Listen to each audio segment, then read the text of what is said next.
आप भी क्रांतिकारी नेता हैं, क्या अगर आपके पास भी अगर वो परिस्थिति आती है, तो क्या आप भी वो जान देने के लिए तैयार हैं क्या? हाँ, हम लोग आज के आंदोलन में इतना भटक रहे, तबीयत खराब है, तो कहीं न कहीं जान से मरने से नहीं डर रहे, तभी तो आज लड़ रहे।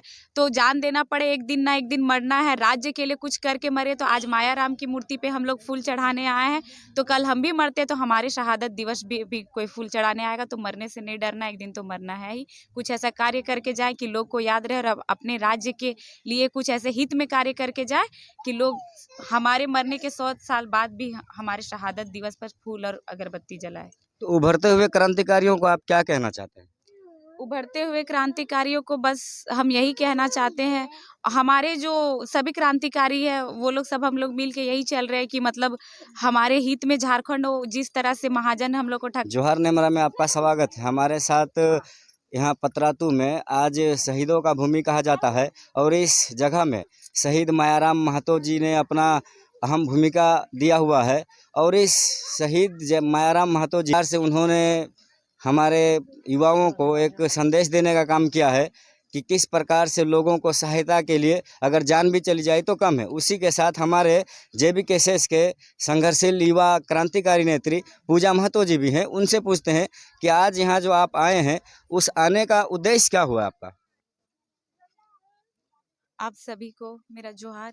यहाँ आज इस गांव में शहीद मायाराम महतो जी का शहादत दिवस था। उनके शहादत दिवस पर उनको श्रद्धांजलि देने हम लोग आए हैं। तो ये लोग जो 3 भाई थे, 3 शहीद हुए थे, तो उस माँ को नमन करते हैं जो ऐसे वीर जन्म दिए थे, जिनके तीनों बेटा एक से एक अपने राज्य के लिए शहीद हुए, शहादत दिए, बलिदान दिए। तो आज वो लोग उस जमाने में ना जब गाड़ी की सुविधा थी, ना जब फ़ोन की सुविधा थी, हम लोग अभी के टाइम में गाड़ी से आसानी से कहीं आ जा सकते हैं। कोई भी मैसेज हो, कहीं पे भी आंदोलन हो रहा है, हम लोग को आसानी से सोशल मीडिया के थ्रू पता चल जाता है। लेकिन उस ज़माने में इतने अंदर गाँव से जाकर वो आंदोलन किए, अपने राज्य के लिए, अपने मूलवासी भाइयों, आदिवासी भाइयों के लिए महाजनों से लड़े, हमारे ऊपर हो रहे अत्याचारों से लड़े। तो आज भी उसी सीख को हम लोग को लेना है कि हम लोग के साथ अभी इतनी सारी सुविधाएं कि हमारा एक मैसेज हो तो सोशल मीडिया के थ्रू से सारे लोगों तक पहुंच जाता है। हमारे आने जाने की साधन संसाधन अच्छी है, तो हम लोग भी सब कोई मिलकर अपने राज्य के लिए लड़े, और ज़रूरत आने पर अपनी जान भी दे, और हमें अपने हक अधिकारों को ले, और जो हमारे साथ जुल्म हो रहा है उससे हम हटे, और अपने हित के लिए झारखंड बनाए, जो बस झारखंडियों के हित में झारखंड हो। तो उभरते हुए क्रांतिकारियों को आप क्या कहना चाहते हैं?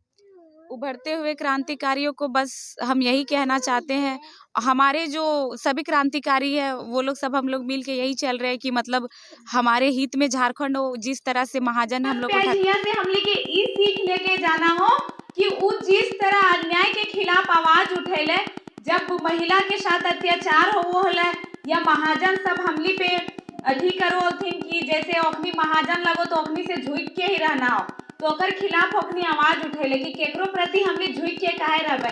तो वह सीख हमली के भी सीखना है कि कुछ भी हमली के साथ अत्याचार होए, चाहे अपन गांव समाज में चाहे हमली के साथ जुल्म होए, तो हमली ओकर से डरना ना हो, घबराना ना हो, सबके मिल के डट के एकता के साथ ओकर से सामना करना हो। और इस शहादत दिवस के मौके पर हमारे मुख्य अतिथि विंग कमांडर ज्ञानेश्वर सिंह जी मौजूद हैं। उनसे पूछते हैं कि भाई जो हमारे शहीद हैं उनको सम्मान के लिए क्या करना चाहिए? शहीद का सम्मान तो सबसे बड़ी बात है कि उनके विचारों को अपनाना पड़ता है, और हमारे जो उन्होंने अपने जान की कुर्बानी देकर समाज में एक शोषण विहीन समाज की कल्पना की है। और तो उस संबंध में हम जवान जो हैं, युवक वर्ग जो है, वो आगे बढ़ना है उन्हें, और समाज के लिए काम करने में आगे आना चाहिए। ये हमारा ध्येय होना चाहिए। तो शहीद मायाराम महतो जी के लिए आप क्या स्मारक तैयार करेंगे? अभी जो मीटिंग हुई हमारी, उसमें ये निर्णय लिया गया है कि शहीद मायाराम जी के एक प्रतिमा स्थापित की जाएगी, ताकि लोग उसे एक मॉडल के तौर पर देख सकें और उनके विचारों को समझ सकें, ताकि समाज के उत्थान के लिए लोग आगे आएँ। थोड़ा सा उभरते हुए क्रांतिकारियों को आप क्या सुझाव देना चाहते हैं? देखिए, क्रांतिकारियों का सबसे सुझाव ये है, सुझाव तो मेरा नहीं कहा है, ये सभी विद्वानों ने कहा है कि जो भी हमारे युवा वर्ग हैं, उनको सबसे ज़्यादा जो ध्यान देना चाहिए वो अध्ययन में होना चाहिए, शिक्षा में होनी चाहिए। शिक्षा ही एक ऐसा लिबरेटिंग फोर्स है जो हमारे युवा वर्ग को सही रास्ता दिखा सकता है। इसलिए हम चाहेंगे कि सभी शिक्षा में ज़्यादा ध्यान होना चाहिए। चलिए, बहुत बहुत धन्यवाद। देखिए किस प्रकार से हमारे विंग कमांडर जी का कहना है कि अगर हम शहीदों का सम्मान करते हैं उसके लिए प्रतिमा का अनिवार्य किया जाएगा, उसके साथ ही साथ एम्बुलेंस का भी सुविधा दिया जाएगा। शहीद मायाराम महतो जी